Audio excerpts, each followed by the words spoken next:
జై శ్రీరామ్. మదమెక్కిన ఏనుగు మురిక్కాలువల పడ్డదంట.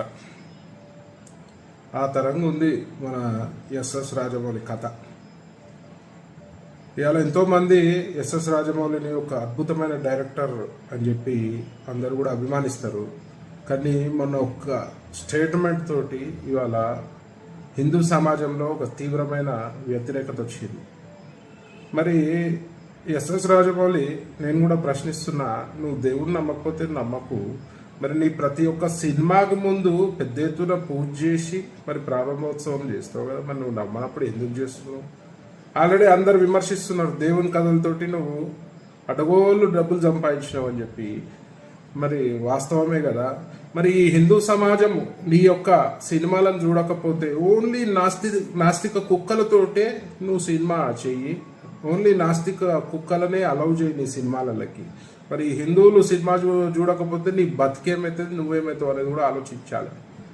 నీ బాహుబలిలోనే చెప్పినావు కదా, అహంకారంతో విర్రవీగే బల్లాల దేవ లాస్ట్కి ఎట్లా పతనమైందో నువ్వే చూపించినావు కదా. మరి అలా నువ్వు కూడా అదే అహంకార ధోరణితో పోతే మాత్రం నీ పతనం కూడా ఖాయమని చెప్పి ఈ సందర్భంగా తెలియజేస్తూ, మరి హిందువుల మనోభావాలని కించపరిచే విధంగా ఎవరైనా ప్రయత్నం చేస్తే మాత్రం బిడ్డ బాగుండదు. మరి దానికి చాలా రకాలుగా నువ్వు సమస్యను ఎదుర్కోవాల్సి వస్తుందని చెప్పి సందర్భంగా తెలియజేస్తూ, మరి వెంటనే నువ్వు హిందూ సమాజానికి క్షమాపణ చెప్పాల్సిన తరుణం ఇది.